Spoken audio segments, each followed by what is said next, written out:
Alors, est-ce que vous m'entendez déjà? Vous me voyez, vous m'entendez, la présentation? Parfait, bonjour à tous, Emmanuel, on vous voit, on vous entend et on voit la présentation. D'accord, super. Bon, Guillaume, on va pouvoir démarrer, c'est bon pour vous? Écoutez, je suis à votre disposition. Je vous parle aujourd'hui depuis, merci beaucoup, le Puy-de-Dôme, en l'occurrence, en déplacement. Donc, je me contenterai d'être là, caméra éteinte pour la suite. Très content d'être avec vous aujourd'hui pour le troisième rendez-vous de notre webinaire consacré, de notre cycle de webinaires consacré à la valorisation des certificats d'économie d'énergie. Un sujet, effectivement, d'un point de vue financier particulièrement intéressant, puisque c'est quand même un des leviers assez importants côté du financement, de l'efficacité énergétique, de la rénovation énergétique. Donc, on est content de continuer ce cycle avec vous, puis surtout de l'axer beaucoup retour d'expérience. Comment est-ce que c'est possible d'avancer, de mettre en avant différentes stratégies, de modifier ces stratégies ou d'en cumuler plusieurs, hein, d'ailleurs. Vous le verrez dans les options qui sont présentées. Il n'y a pas forcément d'exclusivité qui sont à mettre en avant. Donc, c'est intéressant d'avoir toutes les, notre philosophie dans ce cycle de webinaire-là, c'est de vous donner toutes les clés pour faire le choix le plus adapté. Peut-être quelques mots sur l'introduction de ce webinaire-là, sur le slide suivant, pour rappeler un peu dans quel cadre on se place au-delà du webinaire, puisqu'effectivement, on est dans une dynamique qui est portée par le programme ACTE au sein de la FNCCR, donc la Fédération nationale des collectivités. La FNCCR rassemble un peu plus de 800 collectivités adhérentes, donc 60 millions d'habitants, avec une gouvernance et un financement 100% public, et on travaille sur l'ensemble des services publics en réseau, notamment l'énergie. Vous l'avez compris, avec la rénovation énergétique, ça touche directement à l'un de nos sujets majeurs, mais également les réseaux d'assainissement, le numérique, l'économie circulaire, les déchets, etc., dans un rôle de représenter au niveau national les collectivités, d'animation et de conseil, comme je suis là aujourd'hui au niveau du conseil départemental du Puy-de-Dôme sur un des sujets actés plus particulièrement, mais qui correspond à l'ensemble des sujets lauréats, justement, que vous portez avec dynamisme au niveau des territoires. Le programme ACTE, sur le slide suivant, vous le connaissez également pour la plupart d'entre vous. C'est le programme central consacré à la rénovation énergétique pour les collectivités, pour tout bâti public. Et donc, on vous accompagne en tant que collectivité, à la fois financièrement parlant, avec l'ensemble des appels à projets qu'on a pu lancer ces derniers temps. Donc, on a le jury sur les DROM. Demain, je ne sais pas s'il y a des gens des DROM qui sont connectés au niveau de Palétuvier 2. C'est quoi, il y a 3 qu'on a terminé. Et on continuera avec d'autres appels à projets. Une petite actualité, j'en profite. 3 points sur lesquels j'attirerai votre attention. Donc, 2 appels à projets en cours, de sous-programmes en cours sur les écoles avec Cube École et un également sur la dynamique des piscines avec Acto. Et ensuite, effectivement, 3 programmes qu'on est en train de lancer. Un sur l'UMACT, l'éclairage public, du coup, donc on partagera très prochainement les différentes dispositions. Un sur l'effacement électrique, ça c'est une nouveauté. Le communiqué de presse partira la semaine prochaine. Je profite pour le partager en exclusivité sur qualifier et quantifier le potentiel d'effacement électrique des bâtiments des collectivités.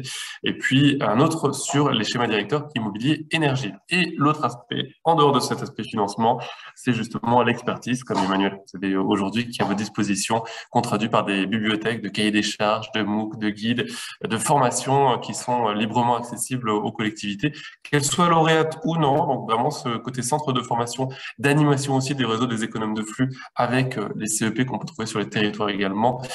C'est au cœur de notre ADN. Voilà un petit peu pour vous présenter le cadre dans lequel on était sur ce webinaire-là. Je crois que sur le slide suivant, j'ai vu une question passer. Évidemment, l'ensemble des webinaires sont disponibles. On vous a averti en tout cas qu'il y avait un enregistrement en cours et on aura l'occasion en effet de vous rappeler dans le chat, je crois par Emmanuel, en fin de webinaire, les liens vers les différents webinaires avec replay et avec évidemment les supports de présentation, mais aussi les FAQ, dans le sens toutes les questions qu'on a pu avoir, et on vous invite vivement à être réactif dans le chat pour poser vos questions auprès des intervenants. On essaie de les retranscrire après pour que tout le monde puisse y avoir accès par la suite. Donc vous avez ces 3 fichiers-là en libre accès, et Emmanuel vous rappellera les liens à la suite de notre webinaire par email. C'est ça. Merci Guillaume pour cette introduction. Donc oui, à la fin des 3 webinaires, il y aura bien évidemment des liens de connexion pour les 3 replays et les 12 présentations qu'il y aura eu sur le cycle total des webinaires. Donc aujourd'hui, sur ce 3e webinaire du cycle DC2E, nous aurons donc 4 présentations. Donc nous allons démarrer avec la présentation de William Ravaille qui est du DEC 33, donc sur la valorisation DC2E via un groupement de syndicats. Ensuite, nous aurons Sébastien Hérault, donc communauté de communes Cœur de Savoie, sur la valorisation des C2E on va dire, multimodale. Il y a une partie qui est valorisée en interne, une autre partie qui est en externe. Donc, il y a plusieurs intervenants sur cette même valorisation. Fabien Potier de Brezalec sur la valorisation des C2E qui est coordonnée par la région de Bretagne. Et à 11h40, donc, M. Patrick Logier, donc Engie Solutions, qui lui est un fournisseur d'énergie. Donc, on s'oriente sur une valorisation des C2E en externe. Donc, pour cette présentation, je vais vous demander de couper les webcams, ce qui est déjà fait, ainsi que les micros. Et pour toute question, il y a le chat. On essaie d'être le plus réactif possible. Et après, à la fin de chaque présentation, il y aura 5 minutes de questions-réponses pour répondre à vos interrogations. William, qui est avec moi dans nos locaux aujourd'hui, va prendre la parole. Je vais arrêter le partage d'écran et vous pouvez prendre le relais, William. Merci beaucoup.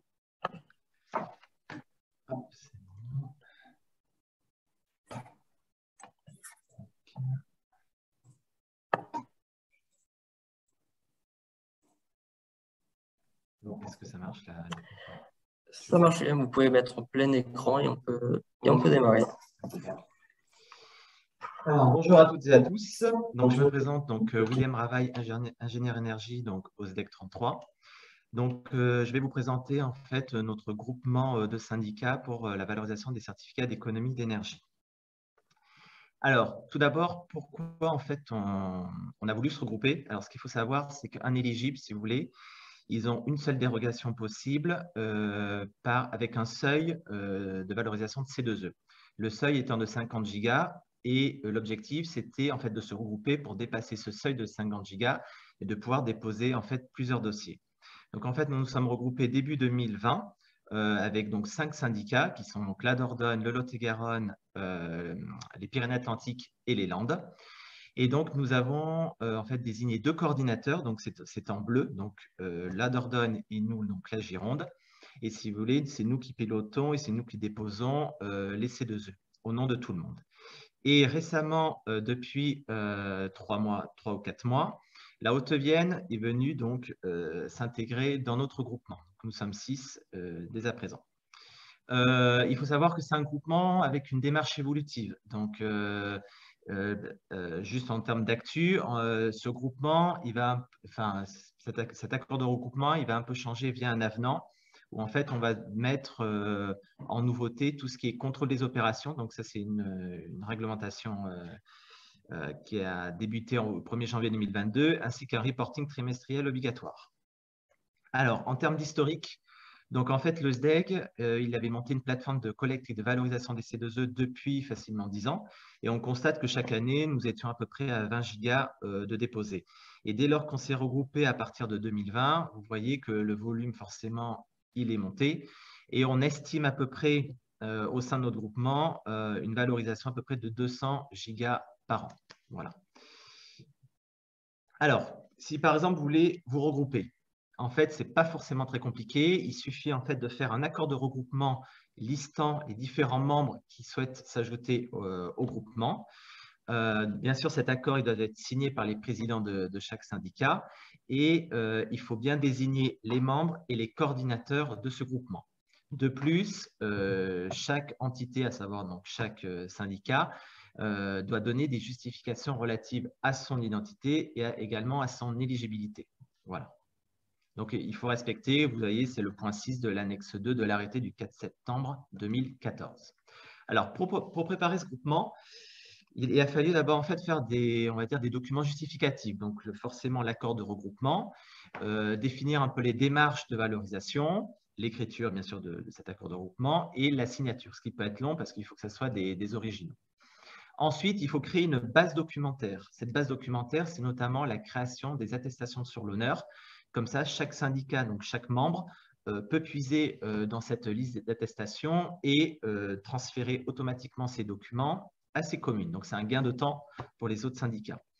Ensuite, il faut créer également un outil de partage où on va déposer l'intégralité des documents à destination des coordinateurs qui, eux, vont les archiver et vont les transmettre au pôle national. Et également, ce qui est très important, je vais y venir par la suite, c'est en fait la création d'un fichier qui s'appelle fichier récap, qui est constitué de 2 entités. Vous avez le tableau par affaire, donc comme son nom l'indique, c'est par affaire, donc par opération, mais également un fichier qui se fait automatiquement, qui s'appelle personne morale. Et ce personne morale, c'est une justification qu'on doit mettre sur la plateforme EMI lors de notre dépôt. Voilà. Et vous allez voir également que pour importer des opérations sur EMI, soit on peut le faire manuellement, soit on peut le faire par fichier d'import, notamment si on a beaucoup d'opérations.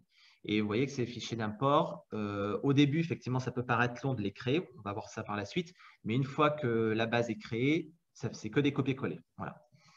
Il ne faut pas négliger également la communication. Donc, via notamment le reporting trimestriel, ce qui est essentiel, c'est de faire une relance à peu près chaque trimestre pour bien inculquer aux collectivités que nous sommes là dès qu'elles ont des travaux de rénovation énergétique, qu'elles pensent au C2E et qu'elles essaient de nous contacter en amont, notamment pour respecter les critères d'éligibilité. Voilà. Également, il faut créer un réseau derrière de partage de documents et toujours, comme je vous ai dit au tout début, c'est une démarche, un regroupement évolutif. Donc, il faut se mettre au diapason de tout ce qui est réglementation, etc. Voilà. Alors, comment ça se passe? C'est qu'en fait, on a décidé de faire 2 dépôts par an. Donc, un dépôt le 15 janvier de chaque année et un dépôt le 15 juillet de chaque année. Et on s'est dit, donc finalement, donc les factures du 2e semestre de l'année N-1, ça va permettre de déposer sous les opérations le 15 janvier. Et ensuite, 6 mois avant le 15 juillet, ça concernera les factures du 1er semestre. Voilà. Et quelque chose de très important qui est en rouge, il faut bien retenir, c'est que vous avez 1 an maximum entre la date de facture et la date de dépôt de valorisation. Si vous dépassez d'1 an et d'1 jour, malheureusement, l'opération ne pourra plus être valorisable. Voilà. Alors, là maintenant, je vais vous présenter le processus. Comment on dépose le dossier? Il faut bien retenir les 2 couleurs. Vous avez la couleur jaune-orange, c'est le travail que a chaque syndicat pour cette valorisation. Et en bleu, vous avez le travail des 2 coordinateurs. Donc, tout d'abord, chaque syndicat, bien sûr, doit signer la convention de regroupement. Comme je vous ai dit, donc il y a juste une signature et il n'y a pas de validation nécessaire auprès du PNC2E. Il faut simplement transférer, bien sûr, leur transmettre l'accord de regroupement pour qu'ils soient au courant, mais il n'y a pas de validation. Une fois que cet accord de regroupement est valide, chaque syndicat, si vous voulez, est responsable de ses opérations. Donc, c'est dès lors qu'elle transfère les opérations au coordinateur, elle gagne la responsabilité. Donc, si par exemple, elles ont fait une faute ou des exigences ne sont pas respectées, eh bien, ça sera au syndicat dont la faute est admise qu'il faudra supprimer cette opération. Dans l'éligibilité des travaux, bien sûr, vous avez les différentes fiches standardisées qui sont notées. Donc, ça, c'est une liste non exhaustive. Hein. Et également, il faut bien intégrer que la date du devis permet si vous voulez, d'identifier la mise à jour de la fiche standardisée. Ça, c'est quand même important parce que quand même les fiches standardisées, elles sont mises à jour 1 à 2 fois par an. Il faut quand même se mettre à jour régulièrement là-dessus. Voilà. Donc, une fois que les opérations sont éligibles, on va renseigner tout ça dans un gros fichier qui s'appelle le fichier récap, qui est composé de 2 tableaux, un tableau par affaire et un tableau par personne morale. Le tableau par affaire, en fait, vous avez une ligne égale une opération. Vous avez au tout début les données administratives à rentrer. Et par la suite, vous avez en fait l'ensemble des fiches standardisées, que ce soit des BAT, des barres ou des RES, notamment l'éclairage public, et avec des méthodes de calcul. En fait, les colonnes rouges, c'est des calculs automatiques qui vous donnent en fait le volume éligible derrière. Et à droite, vous avez le tableau personne morale. En fait, pour résumer, le personne morale, c'est en fait la justification qu'on doit faire auprès d'EMI lorsqu'on dépose les opérations. Ce fichier personne morale, je peux vous le montrer là. Voilà. Donc, en fait, vous avez différents onglets, RS, BAT, BAR, Industrie, etc. Au tout début, vous avez un peu toutes les données administratives à remplir. Et après, vous avez chaque colonne. Pardon? Ah merde, vous ne voyez pas? On ne voit pas le nouveau document. Attends. C'est un partage d'écran seulement sur la fenêtre de valorisation. Ok, j'ai compris. Là, est-ce que c'est bon? C'est bon, ouais, merci okay. William. Alors, donc vous avez différents onglets, donc BAT, BAR, etc. Et vous avez donc différentes colonnes avec les différentes fiches, notamment par exemple on va prendre la BAT TH102 qui sont les chaudières. Vous avez le secteur à renseigner si c'est enseignement, etc. Ça donne un code matrice. Ce code matrice, il sera indispensable pour créer les fichiers d'import derrière. L'usage, on va dire que c'est uniquement du chauffage seul, s'il y a une bonification ou pas. La puissance, là, ça c'est la valeur qui est donnée par la fiche standardisée, et la surface chauffée. Et ça vous donne le volume derrière. Et à la fin, à droite, tac, on a le fichier personne morale, où il faut renseigner surtout les données administratives de l'opération, avec le volume et les dates qui sont très importantes. Et donc, ce document, il faudra le fournir à EMI. Voilà. Alors, je reprends mon truc, mais il faut que je refasse un repartage. Tac, tac et tac. Voilà. Et donc, on retourne sur la présentation. Donc, voilà le fichier récap. Une fois qu'on a rempli ce fichier récap, il va falloir déposer l'ensemble des pièces pour que le coordinateur puisse justifier des opérations. À savoir que notamment pour les bâtiments, généralement, c'est devis et OS, bien sûr, daté et signé. Ça, c'est très important. Vous avez la facture. L'attestation sur l'honneur, ça justifie que la commune a bien demandé à faire les travaux et vous avez une partie également entreprise qui justifie qu'elle a bien réalisé les travaux. Et vous avez un quatrième document qui s'appelle l'accord de regroupement qui lie la commune au SDE, donc membre du groupement. Et sur cet accord de regroupement est notifié également le pourcentage de reversion de C2E derrière. Voilà. Il existe également, vous pouvez le voir, des attestations de régie, c'est-à-dire que tout travaux fait en régie peut être valorisé en C2E. C'est juste un document supplémentaire à rédiger, c'est presque un copier-coller de l'accord de regroupement, mais il faut quand même le faire. Et vous avez en dernier lieu le fichier récap. Et tout ça, vous allez le mettre, on le met dans un Google Drive, dans différents dossiers, que le coordinateur va piocher derrière. Voilà. Pour que le coordinateur s'y retrouve, il faut forcément que les fichiers soient identifiés. Et pour ce faire, donc, il y a un codage un peu spécifique. Bon, on n'a pas inventé la Lune non plus. Hein. C'est devis DE, OS, hors de service OS, etc. Donc, vous avez au tout début, vous avez le syndicat. Ensuite, vous avez le code INSEE de la commune pour qu'on réfère à la commune.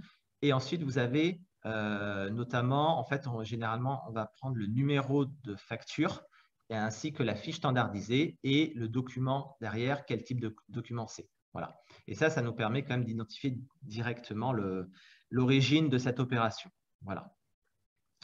Ensuite, chaque syndicat doit créer un compte sur EMI, donc il renseigne syndicat, etc., son numéro sirène, son adresse. Voilà, il a juste à faire ça.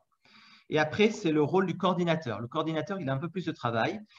Donc, il va en fait lister l'intégralité des membres qui s'appellent en fait toutes les communes relatives aux opérations qu'on va déposer. Il faut les créer sur EMI parce que comme ça, EMI va faire le lien entre toutes les opérations et les membres qu'on va notifier ici.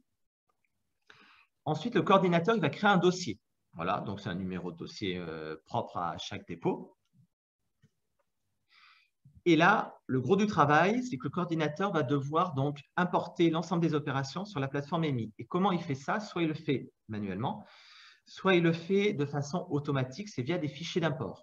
Et ces fichiers d'import, en fait, ils se basent sur le fameux fichier récap que je vous ai présenté précédemment, où il va prendre en fait les informations plutôt des colonnes rouges, donc des codes matriciels, avec des différentes informations administratives du fichier personne morale. Il va mélanger tout ça et ça vous donne en fait un fichier d'import par type d'opération, donc par fiche standardisée. Voilà. Donc, le coordinateur sur EMI va déposer un fichier d'import par type d'opération ainsi que le fichier personne morale global. Normalement, une fois qu'on a créé l'ensemble des fichiers d'import, bien sûr, il faut les mettre de temps en temps à jour, mais des fois, il y en a qui ne sont pas créés. Et pour les créer, c'est un peu plus compliqué. C'est simplement pour vous montrer qu'il faut partir d'un fichier qui se trouve sur EMI. Il est en libre accès. Il faut aller sur un onglet qui s'appelle « Structure par fiche » et vous allez avoir en fait, par exemple, pour le remplacement des huisseries, la BAT N104, vous allez voir en fait toutes les indications qu'il faut indiquer dans le fichier d'import, notamment le département, l'altitude, le nombre d'opérations, l'énergie de chauffage et la surface. Et ça vous donne que, par exemple, que l'énergie de chauffage, il va falloir la mentionner dans le fichier d'import dans la colonne A0. Donc, c'est quand même, ça peut être assez lourd au départ, mais une fois que le fichier d'import est créé, normalement, ça va tout seul. Voilà. Et bien sûr, c'est des fichiers d'import en .csv. Donc là, une fois que tous les fichiers d'import sont faits, on les intègre sur REMI. Il y a 3 indications qu'il faut bien contrôler une fois qu'on a fait tout ça, parce qu'il peut y avoir des erreurs. Hein. L'erreur est humaine. Il faut contrôler le nombre de travaux, si c'est bien égal à celui qui nous est versé par le syndicat, le volume associé, j'espère qu'on a le bon, et également les dates, les plus anciennes comme les plus récentes. On contrôle tout ça. Et la dernière chose qu'a à faire le coordinateur, c'est importer le gros fichier Excel qui s'appelle personne morale, qui va justifier les opérations qu'on va déposer. Voilà. Ensuite, la validation, alors ça peut prendre 3 semaines, comme ça peut prendre 5 mois. Là, à l'heure actuelle, vous voyez, on a déposé un dossier le 15 janvier dernier. Il a été retoqué parce que maintenant, étant donné qu'il resserre un peu la vis, et dès qu'il y a une date qui n'est pas valable ou autre chose, il retoque le dossier. Donc, il faut vraiment être carré. Là, pour l'instant, on attend qu'il soit en cours de validation, mais on a bien espoir.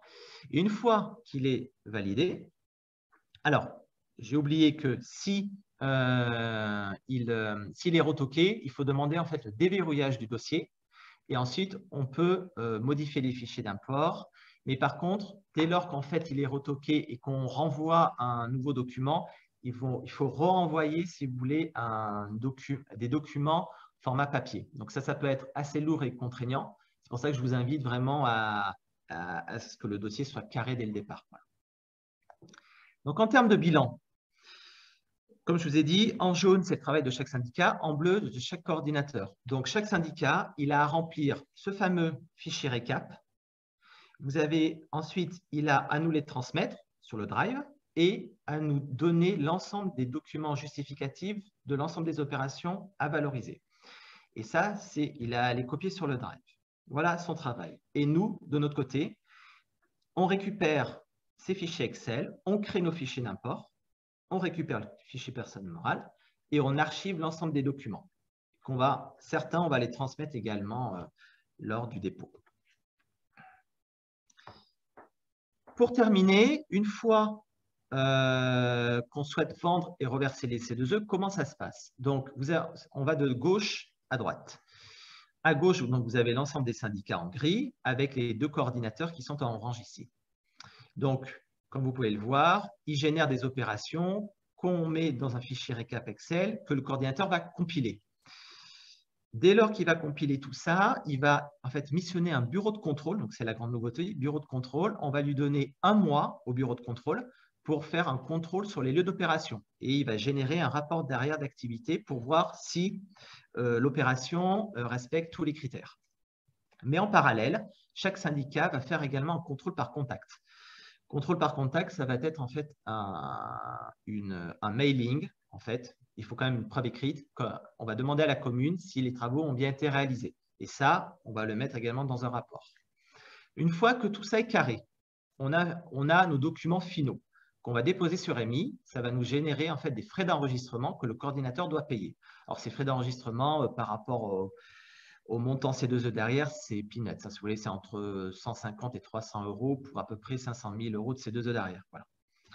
Là, on va transférer l'intégralité du volume du groupement sur REMI. Une fois que la décision de délivrance est actée au niveau d'EMI, on a 3 ans pour vendre les C2E. Donc déjà, à l'heure actuelle, le cours du C2E, il a quand même chuté. Il est passé de 9 euros le mégawattheure à peu près 5-6 actuellement. Donc là, nos dépôts de juillet 2021 et janvier 2022, nous allons attendre pour les ventes parce que là, le cours est vraiment trop bas. Mais l'objectif, c'est de vendre le package total, l'intégralité. Pourquoi on fait ça? C'est que déjà, c'est quand même un point, un avantage pour l'acheteur. Comme ça, il n'a pas 40 000 contrats de vente à faire. Et notamment, on a un pouvoir de négociation légèrement supérieur derrière. Alors, il peut être faible au regard généralement, le pouvoir de négociation, il se situe entre 0,5 et 1 euro le mégawattheure. Mais lorsqu'on a 200 gigas, ça commence à faire une somme assez importante à la fin. Voilà. Et donc, si on décide de le vendre, le coordinateur récupère l'intégralité des fonds qui ensuite va être reversé à chaque syndicat via des titres de recettes qui vont nous générer.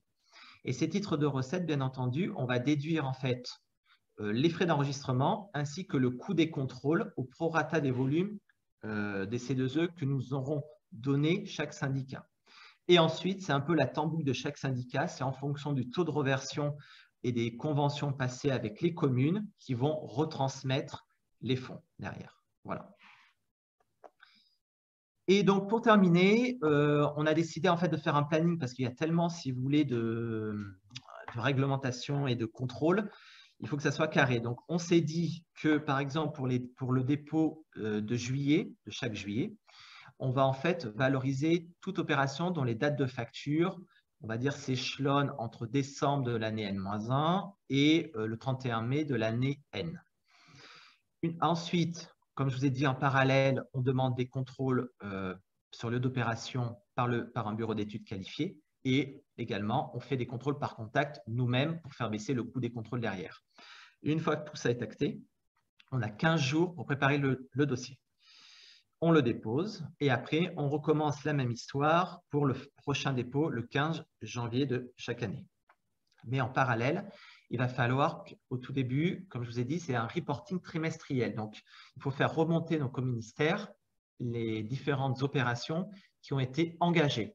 Alors, pourquoi cette obligation est apparue? Je pense également, d'une part, c'est aussi pour éviter les fraudes. Notamment, ça leur donne, si vous voulez, une estimation du volume qui va être engagé.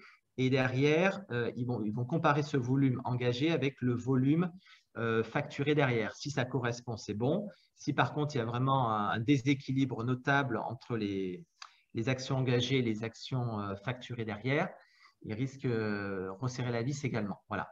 Ça, alors nous, il faut le voir comme un avantage, c'est qu'au moins, ça permet de faire prendre aux collectivités que chaque trimestre, il faut qu'elle nous fasse remonter tous les travaux qu'elle fait et comme ça nous évite d'être sous l'eau, notamment à la fin d'année ou lorsqu'on a, je ne sais pas, 200 ou 300 opérations à contrôler derrière, on n'aura pas le temps. Voilà. Et puis voilà, j'ai terminé pour ma part. Donc, si vous avez des questions, n'hésitez pas. Vous avez donc mes coordonnées et on peut peut-être répondre à 2-3 questions. Hein. Je ne sais pas ce que tu en penses, Emmanuel. Il y a quelques questions dans le chat.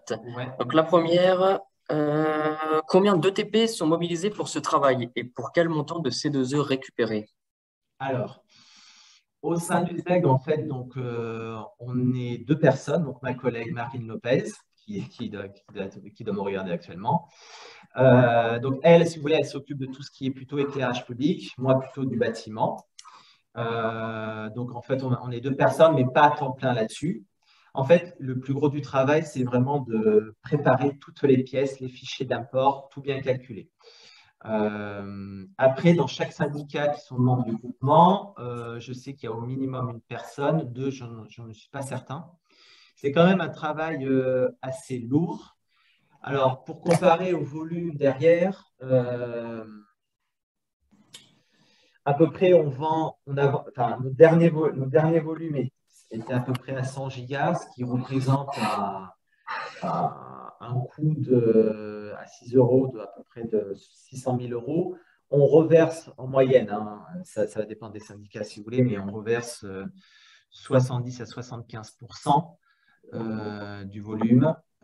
Donc, c'est pas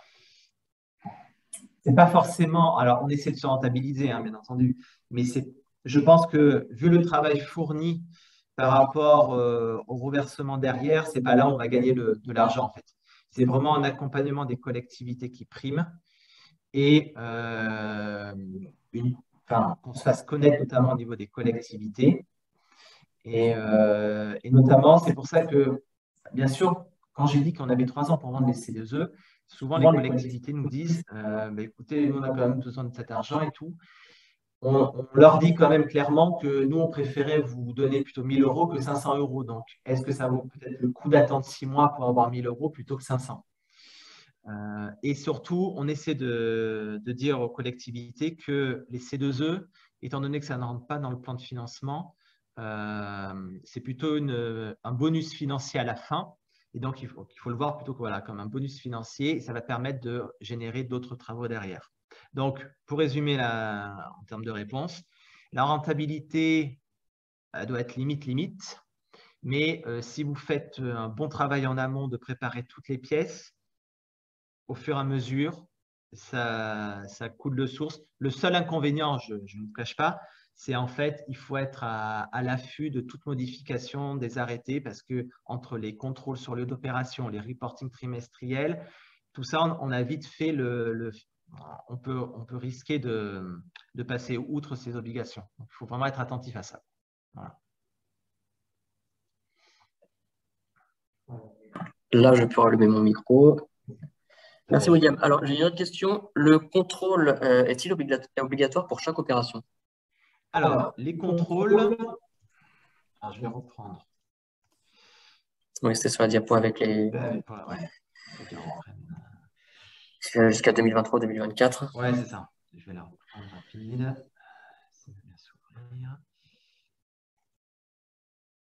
Tac. C'est la diapo, c'est celle-là. Alors, je partage l'écran. Tac. C'est là. Je vais mettre en diapo. Voilà. Alors, oui. À l'heure actuelle, au début janvier 2022, il n'y en avait pas beaucoup. Hein. C'était surtout de l'isolation au niveau des logements communaux et de l'isolation, vous voyez, BAT-1, 102 et 103. Maintenant, en fait, les évolutions vont être notamment à partir de 2023 jusqu'en 2026. Donc, vous avez en rouge, c'est les pourcentages de contrôle à faire. Donc, par exemple, si vous déposez un dossier en juillet 2022, il faudra, si vous avez 100 opérations à valoriser en barre EN101, il faudra valoriser donc 7,5, donc arrondi au supérieur, ça fait 8 opérations à contrôler pour les barres EN101 si vous en avez 100 opérations. Et ce pourcentage va évoluer, il va passer à 10, il va passer à 12,5 et il va passer même à 15 à partir de 2025. Et vous voyez que pratiquement à partir de 2023, vous avez l'intégralité quand même des opérations à contrôler, hormis l'éclairage public qui pour l'instant n'est pas soumis au contrôle. Et en bleu, vous avez les contrôles par contact, donc c'est-à-dire du mailing. Ce qu'il faut savoir que les contrôles par contact, alors déjà les contrôles sur lieu d'opération, c'est des contrôles aléatoires, donc c'est le bureau d'études qui va choisir aléatoirement les opérations à contrôler. Et les contrôles par contact, c'est les contrôles qui n'ont pas été contrôlés par le bureau d'études et également, c'est des contrôles aléatoires. Voilà. Et ce qui est bien significatif dans l'arrêté, c'est qu'il ne faut pas qu'une même opération soit contrôlée à la fois sur le lieu d'opération et à la fois par contact. Donc ça, c'est important. Voilà.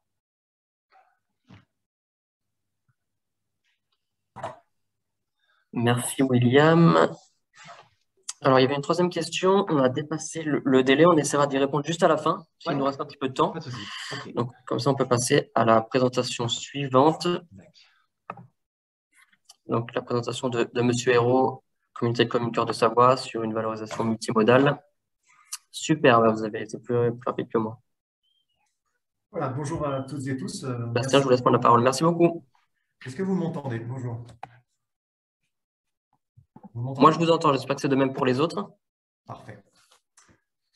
Eh bien, bonjour à toutes et tous. Merci à la FNCCA de me donner l'occasion de témoigner sur ces certificats d'économie d'énergie. Donc, moi, je suis Sébastien Hérault. Je travaille à la communauté de communes Cœur de Savoie et je suis responsable du service transition énergétique. Et je vais vous parler de la façon dont on s'est organisé pour valoriser les certificats d'économie d'énergie. Une intervention d'ailleurs assez complémentaire, je pense, avec celle que William a pu effectuer au niveau du syndicat d'énergie de la Gironde.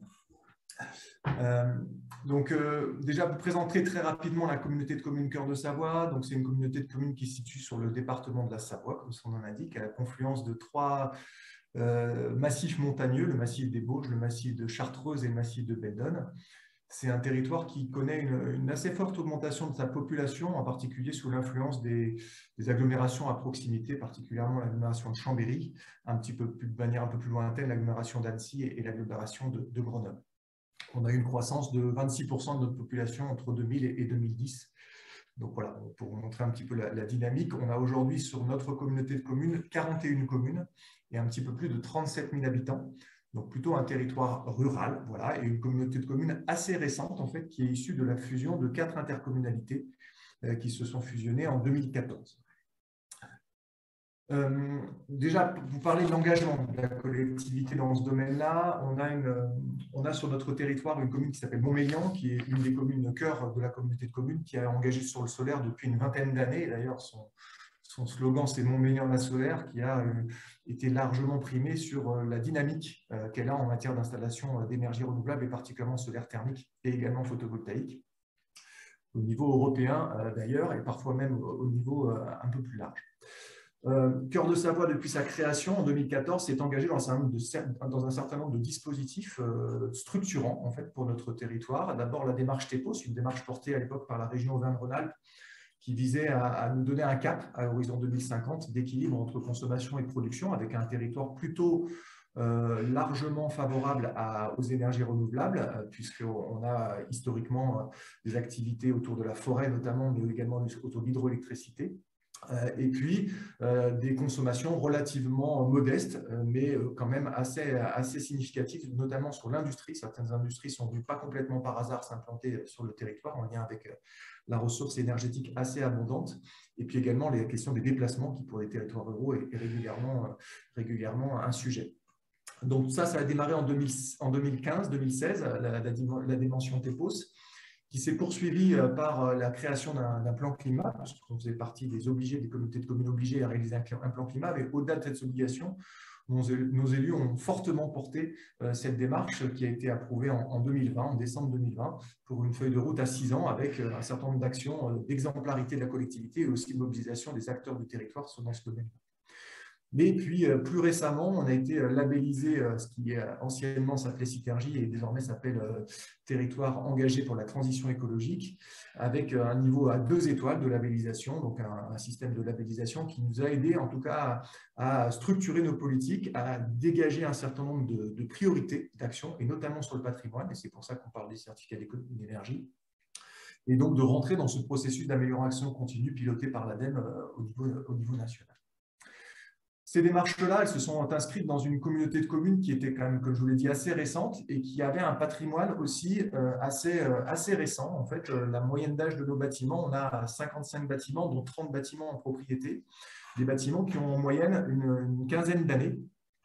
Donc un patrimoine assez récent où, au sein de l'intercommunalité, on ne peut pas dire qu'il y avait un contexte de connaissances, en tout cas très approfondies, sur la question de l'énergie à proprement parler sur ces bâtiments, et aussi, et en particulier, sur la question de la rénovation énergétique.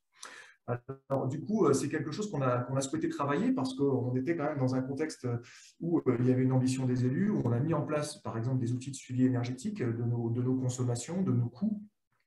Et aussi, on s'est engagé dans un schéma directeur immobilier énergétique qui nous permet d'avoir une vision dans la durée sur la gestion de notre patrimoine et sur sa rénovation en particulier, en lien avec un certain nombre d'obligations, comme par exemple le décret tertiaire qui nous arrive, avec plusieurs bâtiments qui sont concernés par ce décret tertiaire.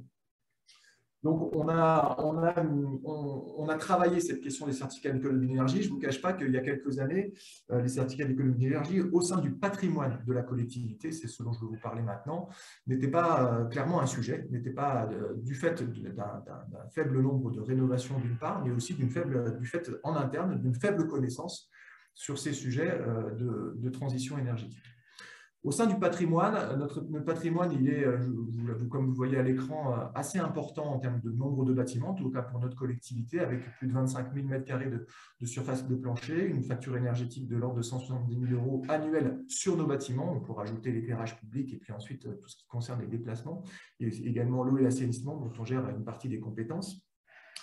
Ce patrimoine, il a bien sûr un enjeu de rénovation important et on peut dire que dans ce patrimoine, on a en gros un tiers de notre patrimoine qui est lié à nos activités autour du social, donc petite enfance, enfance-jeunesse, également personnes âgées. Un tiers également lié à l'économie, avec des pépinières d'entreprises, comme vous en avez certaines à l'écran notamment, des zones d'activité économique et des ateliers qu'on met à disposition d'entreprises qui souhaitent s'installer. Et puis un tiers pour le reste, donc lié au sport, avec des halles de gymnastique, des gymnases, des centres, des salles polyvalentes liées au sport, et puis également des activités administratives également. Donc, dans ce patrimoine, on s'est lancé, comme je vous l'ai dit, dans un schéma directeur immobilier qui nous a amené à réfléchir à la valorisation des C12. Le contexte, c'est que moi, je suis au sein d'un service transition énergétique qui n'est pas directement rattaché en fait aux services techniques qui, eux, gèrent au quotidien le patrimoine, et dans une culture où finalement les certificats d'économie d'énergie, comme je vous l'ai dit, n'étaient pas un sujet central. Donc, on a souhaité commencer par valoriser les certificats d'économie d'énergie. Et ce qui m'a inspiré pour préparer cette présentation, c'est justement une intervention qui a eu lieu dans un des webinaires que Emmanuel mentionnait tout à l'heure dans le cadre de la FNCCR le 27 janvier dernier, que j'avais suivi, où Nicolas Barrois de DK Consulting évoquait comment se décomposer en fait finalement un certificat d'économie d'énergie en termes de montant. Donc, ce que vous voyez à l'écran, c'est qu'en fait, on a en gros 3 parties dans un certificat d'économie d'énergie, en tout cas dans sa valorisation. Une partie qui est liée à ce qui revient aux bénéficiaires directement, donc ce que William évoquait directement tout à l'heure comme étant reversé aux communes à l'issue des travaux. Une partie qui est liée au traitement administratif. Je crois que William a montré aussi la complexité administrative de ces documents avec voilà, des justificatifs, un timing à respecter, des enjeux de respect conformes avec les exigences du pôle des certificats d'économie d'énergie, bien évidemment. Et puis, potentiellement, les fois où on fait appel à des prestataires ou à des délégataires, bien sûr, une marge, parce que ces délégataires, ils ont besoin de se rémunérer et de dégager une marge qui permet en fait du coup à ces délégataires ou à ces partenaires de fonctionner. Donc nous, on avait le choix, en fait, on avait, pour faire simple, 3 choix pour valoriser nos certificats d'économie d'énergie sur notre patrimoine.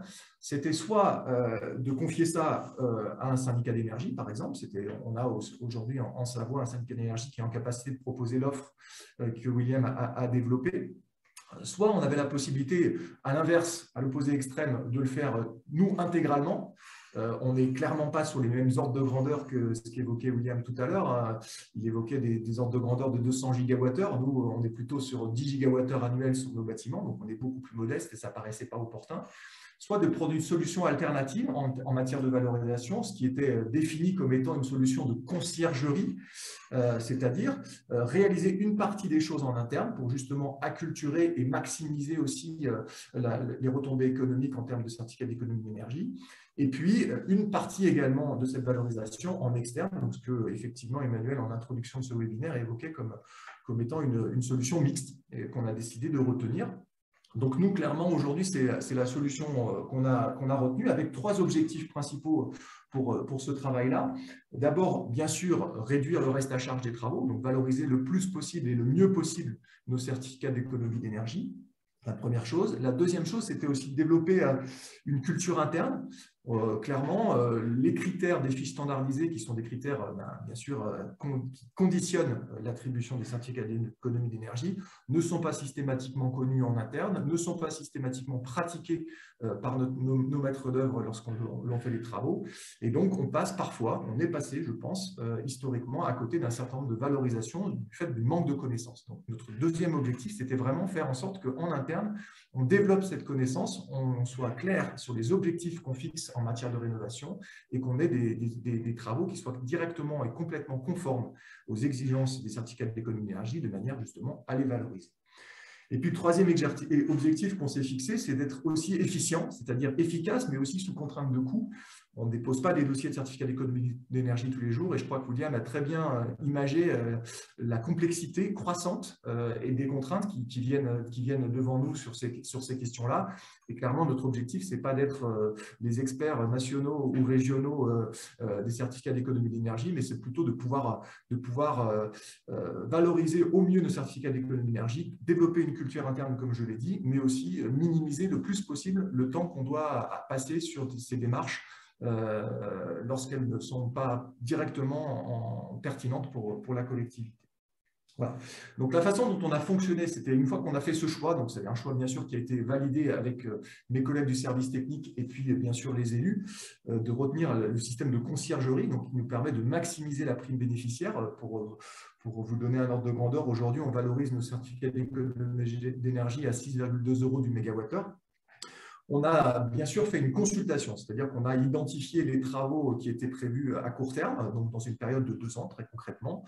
On a un certain nombre de rénovations globales sur notre patrimoine qui étaient prévues. On a identifié ces travaux, on a mesuré la quantité de certificats d'économie d'énergie que ça allait générer et on a lancé une consultation auprès d'un partenaire, d'un délégataire, en leur disant, ben voilà, nous, on va préparer les dossiers, on sait exactement la quantité de certificats d'économie d'énergie minimale qu'on va pouvoir mobiliser. On a besoin de vous pour une partie plutôt administrative, pour s'assurer qu'on soit bien dans les clous, pour nous accompagner dans la durée sur ce domaine-là, sachant qu'il y a une partie des choses qui sont internalisées, notamment aux contraintes techniques qu'on souhaitait fixer dans le cadre de travaux. On a lancé une consultation, on a eu un certain nombre de réponses. Les réponses qui nous sont parvenues, on s'est beaucoup appuyé aussi sur l'Agence régionale de l'énergie, en fait, qui a un certain nombre d'experts qui ont pu nous aider aussi à avoir un regard critique sur les propositions qui étaient formulées, de manière à avoir une négociation la plus fructueuse possible. Et puis ensuite, on a décidé de retenir un partenaire pour nous aider dans cette valorisation. La façon dont on s'est réparti les choses avec le partenaire, vous l'avez à l'écran. La première des choses, c'est qu'on a internalisé, comme je vous l'ai dit, l'évaluation de l'enjeu. Est-ce qu'on est en train de parler d'un montant de certificat d'économie d'énergie complètement négligeable ou au contraire important? Donc ça, c'était déjà de savoir si ça valait le coup. Si ça ne valait pas le coup, vous le verrez tout à l'heure au travers de quelques exemples que je vais pouvoir développer. Ensuite, on a le fait qu'on ait internalisé, ça nous a vraiment aidé aussi à définir, à s'appuyer sur les critères des fiches standardisées pour s'assurer que les travaux, et notamment les consultations que nos architectes retenus pour les opérations de rénovation globale mettaient comme critères de sélection dans leurs différents dossiers de consultation des entreprises pour les travaux, étaient conformes par rapport aux fiches standardisées. Et je ne vous cache pas que le retour d'expérience a montré que certains de nos architectes, en tout cas, étaient peu conscients de ces enjeux-là, n'intégraient pas systématiquement les critères des fiches standardisées et sans cette vigilance, je peux vous dire qu'on serait passé à côté d'un montant de certificat d'économie d'énergie assez important. Et donc, on a bien sûr directement demandé sur chaque poste aux architectes d'intégrer dans leur dossier de consultation des critères très précisément conformes aux fiches standardisées pour justement se calquer là-dessus et permettre la valorisation des travaux. Ensuite, bien sûr, en interne, avec nos équipes de maîtrise d'œuvre, les travaux sont réalisés, il y a un suivi qui se fait, et c'est là qu'intervient notre partenaire externe, qui a pour but de nous aider à monter le dossier de valorisation. Donc, très concrètement, son travail, c'est de revenir vers les entreprises pour récupérer les pièces administratives nécessaires, les DGD, les décomptes généraux définitifs, les preuves de mise en œuvre, les preuves de conformité par rapport aux différents postes de travaux qui sont engagés, et puis ensuite nous faire signer derrière l'attestation sur l'honneur pour justifier de la bonne réalisation des travaux et de leur mise en œuvre. On évoquait les contrôles, donc nous, on a eu effectivement sur un certain nombre de nos travaux des contrôles COFRAC qui ont dû être réalisés, des contrôles qui sont venus vérifier, alors sur le papier, la bonne exécution. En réalité, je suis un petit peu plus critique parce que pour avoir participé à quelques contrôles COFRAC, on est là plutôt pour vérifier la surface des travaux plutôt que leur véritable performance thermique. Mais bon, c'est malheureusement aujourd'hui une exigence supplémentaire qui est indispensable pour leur valorisation. Donc ça, on a géré chez nous en interne la consultation avec des bureaux de contrôle et la mise en œuvre de ces contrôles COFRAC. Et puis ensuite, c'est bien sûr le partenaire qui se charge du dépôt du dossier, de vérification de sa complétude, de sa pertinence et du dépôt auprès du pôle national des certificats d'économie d'énergie en vue de récupérer ensuite la vente de ces certificats d'économie d'énergie et de nous verser le montant contractualisé au regard du volume des certificats mobilisés. Voilà, quelques petits exemples, alors très rapides. L'objectif aussi, c'est peut-être de laisser un petit temps d'échange et puis aussi surtout laisser aux autres le temps de dérouler. Un exemple sur un patrimoine de la communauté de communes, sur un bâtiment qui est la gendarmerie de La Rochette, où pour des raisons d'inconfort, ce bâtiment nécessitait des remplacements de menuiserie. Donc, typiquement, là, les services techniques m'ont sollicité en me disant on a des menuiseries à remplacer, comment on s'y prend, etc. Donc, moi, je me suis bien sûr basé sur les fiches standardisées pour définir les critères.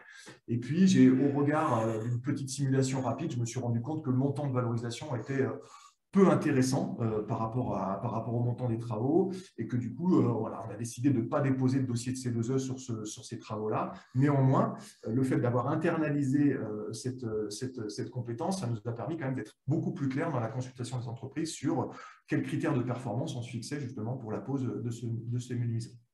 Ce en quoi les services techniques n'avaient pas forcément et nécessairement une très grande habitude. Et puis, le deuxième sujet, qui est un des gros postes de rénovation qu'on a effectué et qui se déroule en tranche, c'est le gymnase de Montmélian, donc un gymnase qui appartient également à la communauté de communes. Un gymnase qui a prévu une rénovation globale. Donc, on avait recruté une équipe de maîtrise d'œuvre avec un critère clair de rénovation thermique et qui se déroule en 2 tranches. Une tranche qui s'est faite l'été dernier et puis une tranche qui va se faire dans les prochains mois, l'été prochain. Avec donc une première tranche de travaux qui s'est réalisée en 2021 sur les remplacements de menuiserie et l'isolation des murs. Et là, c'est clairement des choses qu'on avait identifiées avec l'équipe de maîtrise d'œuvre. En relecture de DCE, on s'est rendu compte que les critères des fiches standardisées n'étaient pas intégrés. Donc, on a redemandé plusieurs fois à notre maîtrise d'œuvre que ce soit intégré. On a bien sûr qualifié la valeur des CDE que ça représentait et l'intérêt économique que ça représentait pour la collectivité. Donc, après plusieurs moments d'insistance, on a pu avoir ces éléments dans la consultation. Les entreprises ont répondu avec ces critères-là. La mise en œuvre, ça a été fait correctement et on a pu dérouler en fait l'opération de valorisation des certificats d'économie d'énergie jusqu'au contrôle COFRAC, jusqu'au dépôt du dossier au Pôle national. Et puis prochainement, on va bien sûr récupérer les montants des C2E liés à cette opération. Donc, c'est quelque chose qui nous a permis, en tout cas en interne, de développer une forme de culture partagée, en tout cas sur la question des certificats d'économie d'énergie. Voilà, donc en conclusion, moi je dirais que cette démarche mixte entre interne et externe, elle nous a permis de développer une culture en interne sur la valorisation des certificats d'économie d'énergie et surtout une culture en interne d'efficacité sur nos travaux avec des critères thermiques clairement exposés du départ. Voilà, donc ça c'était un point à mon avis important. La deuxième chose, c'est que je pense que la contractualisation avec notre partenaire, elle est vertueuse parce qu'elle nous permet aussi d'avoir un appui important sur des démarches qui sont parfois assez complexes et qui en plus évoluent. On a parlé tout à l'heure des contrôles réglementaires qui évoluent. William l'a très bien développé. Mais également, on est aussi dans une situation où les contrôles se renforcent de manière plus générale sur ces opérations. Le montant de ces certificats d'économie d'énergie, mis à part peut-être une petite baisse conjoncturelle, ne cesse de progresser. Donc, ça reste un enjeu croissant pour la collectivité. Et ça nous paraissait opportun d'avoir un appui de sachants, entre guillemets, qui puisse nous accompagner et nous rassurer sur le fait qu'on puisse travailler convenablement et valoriser ces montants-là. Et puis, je dirais en dernier mot qu'une des perspectives qu'on a pour la suite, c'est bien sûr de ne pas travailler seulement sur notre propre patrimoine, mais bien sûr de travailler avec les communes. Alors, on le fait déjà grâce à l'appui de la FNCCR dans le cadre du programme Sequoia, puisqu'on est en train de réaliser une vingtaine d'audits sur des bâtiments communaux. Et donc, ces audits vont bien sûr nécessairement conduire à des travaux. Et je pense que l'expérience, comme on le fait souvent au niveau de l'intercommunalité, l'expérience qu'on a pu accumuler sur ces certificats d'économie d'énergie nous aidera aussi à appuyer les communes dans leurs travaux de rénovation et dans la valorisation la plus juste possible de ces certificats d'économie d'énergie. Mais je crois qu'en conclusion, il me semble important qu'on puisse avoir des idées très claires et précises sur ce qu'on attend en termes de travaux et sur les performances attendues, qui soient bien sûr conformes aux certificats d'économie d'énergie, pour qu'on puisse valoriser ces certificats d'économie d'énergie au mieux. Voilà Emmanuel, je crois que j'ai terminé mon intervention. J'espère que ça vous a intéressé. Je reste disponible pour des questions. Merci Sébastien alors, pour cette présentation. Donc moi, ce que je trouve intéressant, c'est qu'on a vraiment une présentation vraiment de terrain. Et Nicolas Barrois, qui était présent sur le premier webinaire, lui nous avait expliqué ce qu'était la conciergerie. Donc sur le premier webinaire, on avait vraiment l'explication des différents mécanismes de valorisation, dont la conciergerie. Et aujourd'hui, vous nous présentez quelque chose un retour d'expérience vraiment de terrain. Donc c'est assez complémentaire. Donc c'est là qu'on voit la force de ce cycle de webinaires. Au début, donc, des présentations un peu, on va dire, théoriques. Et là, sur les 2e et 3e webinaires, quelque chose de beaucoup plus concret. Donc, merci à vous et merci à Nicolas Barrois qui est, je crois, présent aujourd'hui pour sa présentation de janvier. J'ai une petite question sur… Alors, attendez que je la retrouve. Donc, quel est le nom de logiciel de management énergétique que vous avez mis en place sur la Comcom, communauté de communes? Alors, aujourd'hui, en fait, on est en phase de déploiement d'un logiciel, pour être très, très direct. Donc, on a fait un premier bilan énergétique l'an dernier, en fait, parce que c'est justement quelque chose qui ressentait de Citergy en disant sur votre patrimoine, vous êtes loin d'être exemplaire. Donc, on a fait un premier bilan sur la base d'un fichier Excel, pour dire très clairement les choses, donc avec voilà, 130 points de livraison électrique, par exemple. Donc voilà, c'est un fichier qui est quand même assez conséquent. Et ouais, l'objectif, c'est de se doter d'un outil de management de l'énergie. Donc dans ce cadre-là, on a bénéficié du programme Acté Sequoia, dont a été lauréat le syndicat d'énergie. Et donc, on est en train de mettre en œuvre le déploiement d'un outil de suivi énergétique qui a été retenu comme étant celui de DeepKey, qui sera mis en place par le SDES et qui se déploie progressivement. Donc, dans les prochaines semaines, on devrait être en capacité d'avoir un véritable outil qui nous aide à voir plus clair. Néanmoins, on a quand même des points aussi réguliers, par exemple dans le cadre des groupements de commandes d'achat d'énergie. Je faisais un point, par exemple, il y a quelques semaines avec EDF, pour justement optimiser, par exemple, nos puissances souscrites, détecter des anomalies et également suivre de manière plus globale la performance de notre plateforme. Voilà, donc aujourd'hui, pour répondre très directement, c'est Excel et demain, ce sera DeepKey. Merci beaucoup, Sébastien. Alors, il y avait 2 autres questions, mais on a dépassé le temps de 10 minutes. Donc, pour le respecter, Sébastien, si ça vous dérange de répondre dans le chat ou si vous ne pouvez pas, j'essaierai d'y répondre un petit peu plus tard. OK. Merci beaucoup, Sébastien, pour la présentation. On va pouvoir passer à la 3e. Donc, c'est Monsieur Fabien Potier de Brézalec. Donc, c'est une valorisation donc, des C2E qui est coordonnée par la région de Bretagne. Donc, Fabien, si vous… Ouais. Normalement, vous m'entendez? Bonjour, moi je vous entends, donc normalement Ok. je vous entends. Je vous laisse prendre la possession de l'écran, vous faites un partage de… Ouais, normalement c'est bon, non, ça marche. Ah, j'ai pas été jusqu'au bout. Ok. Là, ça doit être bon. Ok. Super. Ouais, parfait. C'est parti. Bonjour à toutes et à tous. Merci Emmanuel. Oui, moi je suis Fabien Potier, donc je suis en charge de l'animation en fait du groupement régional des C2E qui est porté par la région Bretagne, donc groupement que je vais vous présenter en quelques slides. Alors. Donc déjà, oui, pour revenir un peu sur le contexte et les objectifs initiaux de la création de ce groupement. Les régions, de par la loi, on leur a confié un rôle de chef de file sur les questions de transition énergétique. La région Bretagne, elle a réfléchi à comment inciter à la réalisation davantage de travaux de rénovation énergétique et d'efficacité énergétique. Et du coup, elle s'est posé la question à créer un groupement des C2E. Donc, c'est elle qui porte le groupement régional des C2E, avec 3 grands objectifs.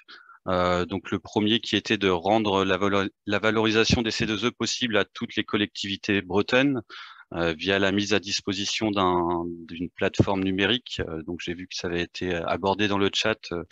Nous, on utilise la plateforme Cédénergie, qui fonctionne très bien et donc qui permet à chacun de venir saisir ses opérations d'économie d'énergie. Un deuxième objectif qui était d'atteindre les seuils minimaux de dépôt de dossiers qui sont aujourd'hui de 50 GWh QMAC. 50 GWh QMAC, on voit que c'est quand même des niveaux qui sont très élevés. Nous, on a tout juste dépassé ce seuil lors du dernier dépôt, mais on voit que c'est pas évident à atteindre pour les collectivités. Donc, l'idée de se regrouper, c'était aussi d'atteindre plus facilement ce seuil de dépôt pour déposer plusieurs dossiers chaque année. Et un dernier objectif qui était de mettre en réseau en fait les personnes qui travaillent sur le sujet des collectivités, le sujet des C2E en région Bretagne, notamment en accompagnement des collectivités, via un réseau d'échanges dont je suis chargé d'animer. Donc il y a des échanges entre les personnes qui travaillent sur le sujet des C2E, des réunions, et puis forcément de la diffusion aussi d'informations pour que chacun puisse monter en compétence sur le sujet des C2E. Donc le groupement, donc c'est vrai que ça ressemble un peu à ce qui a été présenté par William sur le SDE de Gironde. Donc là c'est un peu différent puisque c'est la région qui porte le groupement, mais on retrouve en cette personne centrale qui est la région Bretagne et qui porte le rôle de regroupeur. Donc elle met à disposition la plateforme numérique, en l'occurrence la plateforme Cédénergie. Elle accompagne techniquement et elle met en réseau les personnes qui travaillent sur le sujet. Du coup, par ce rôle de regroupeur, hein, c'est bien la région qui dépose auprès du pôle national des C2E les dossiers C2E. Et du coup, les C2E, ils arrivent, une fois validés par le pôle national, ils arrivent bien sur le compte émis de la région. Et ensuite, donc, on a chaque membre du groupement. Donc, aujourd'hui, le groupement, c'est 152 membres.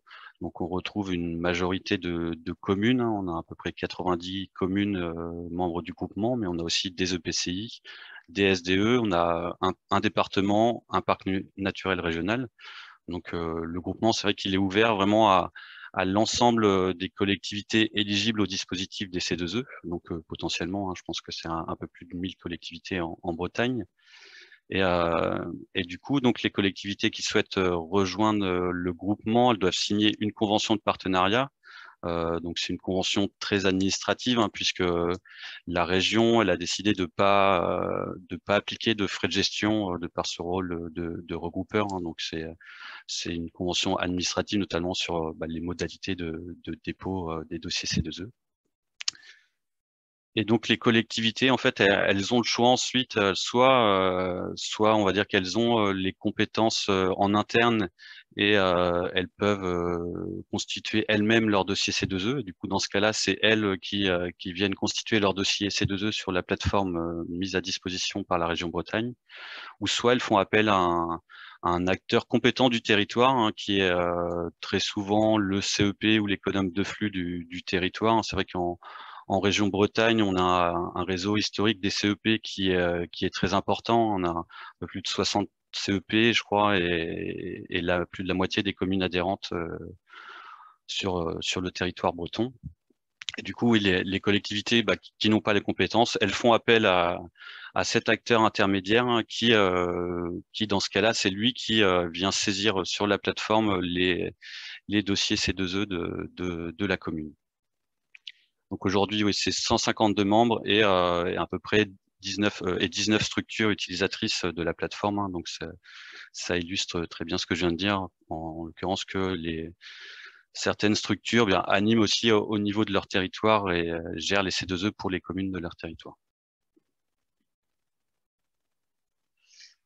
Sur le fonctionnement, pour la partie dépôt des dossiers C2E, c'est ce qu'on a pu voir tout à l'heure dans la première présentation, hein. Donc, les communes, elles réalisent leurs opérations. Une fois qu'elles sont terminées, elles viennent saisir leurs opérations sur la plateforme de la région.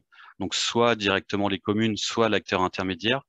Et du coup, lorsque la région fait son dépôt, elle regroupe l'ensemble des pièces, l'ensemble des dossiers qui ont été déposés, et elle fait un seul et même dépôt auprès du pôle national des C2E, le PNC2E. Et donc la seconde étape, la valorisation financière. Donc une fois que les C2E ont été validés par la région Bretagne, donc forcément là ils vont être enregistrés sur le compte émis de la région, hein, puisque c'est elle qui a fait le dépôt du dossier C2E. Mais ensuite la différence, c'est que les C2E vont être transférés vers les comptes émis des membres ou de l'acteur intermédiaire si c'est un acteur intermédiaire qui a constitué le dossier C2E. Donc pourquoi ça? C'est parce qu'à l'origine, à la création du groupement, en fait, la région s'était posé la question de cette valorisation financière et elle n'avait pas souhaité forcément intervenir sur cette phase et notamment reverser potentiellement à chaque commune de la région des primes C2E. Ça allait quand même alourdir largement le groupement. Donc c'est l'option qui avait été trouvée. Et donc les C2E, une fois qu'ils sont transférés aux membres ou à l'acteur intermédiaire, eh bien chacun est libre de vendre les C2E quand il le souhaite, hein. Donc à qui il le souhaite et quand il le souhaite, en sachant que là sur les 2 dernières années, après chaque dépôt, il y a quand même une vente groupée qui est proposée. Donc on agglomère les volumes, mais l'idée, hein, c'est de négocier une seule et même offre, mais mais c'est des contrats de vente individuels qui sont passés entre l'acheteur et les membres du groupement ou l'acteur intermédiaire. C'est peut-être la grosse différence avec ce qui a été présenté en première présentation.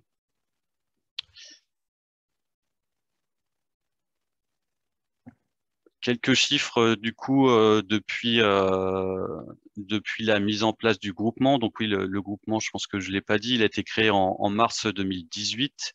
Donc il y a eu pour l'instant des dépôts de faits chaque année, un seul dépôt chaque année, hein, puisque je l'ai dit un peu tout à l'heure, hein, mais le seuil des 50 gigas, en tous les cas, nous aujourd'hui, c'est pas forcément évident de l'atteindre. On l'a atteint là au dernier dépôt de décembre 2021, où on a déposé 64 gigas. Mais l'idée, hein, c'est aussi que le groupement il monte progressivement il s'amplifie et qu'à l'avenir, on puisse réaliser 2 voire 3 dépôts par an. On voit qu'en 2018, on avait déposé 36 gigas, 2021, 64. Hein. Au global, on est à 180 gigawattheures déposés depuis 2018 hein, et 652 opérations valorisées. Sur le graphique en bas à droite, hein, vous voyez les fiches qui ont été principalement utilisées. Donc, on a eu 31 fiches utilisées, en sachant que potentiellement toutes les fiches peuvent être utilisées par les membres, valorisées par les membres du groupement, mais forcément là, on se retrouve surtout avec des fiches, les principales utilisées, hein, c'est celles qui concernent les bâtiments tertiaires, notamment les travaux d'isolation, mais aussi les travaux de rénovation d'éclairage public, hein, qui sont réalisés soit par les communes, soit par les syndicats d'énergie s'ils en portent la compétence.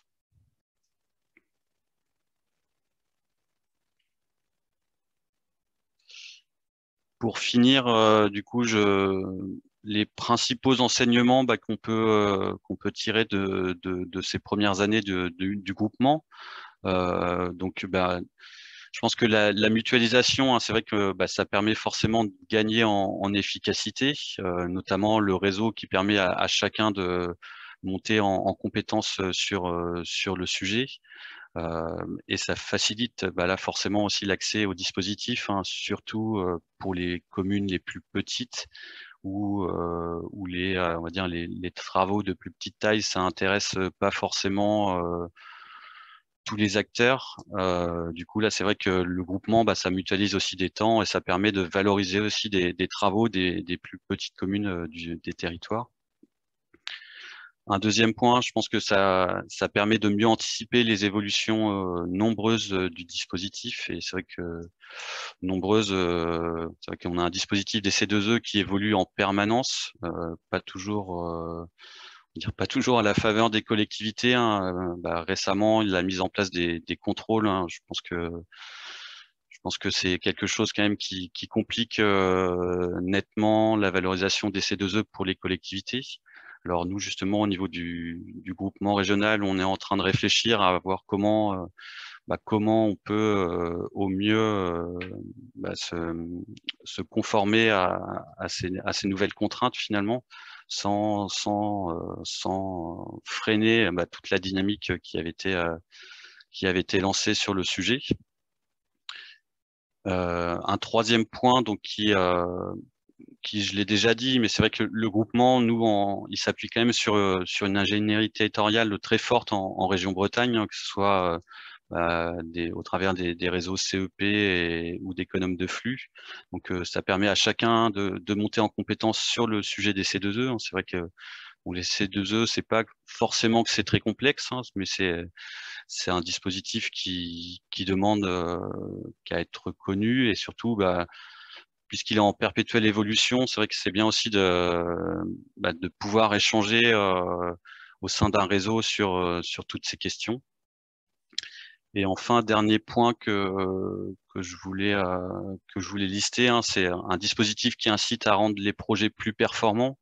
Ce que j'entends par là, c'est que je suis pas certain que ce soit les C2E qui permettent de lancer directement de gros travaux de rénovation énergétique. Hein. C'est vrai que ça représente pas une part forcément très majoritaire dans les financements de travaux énergétiques.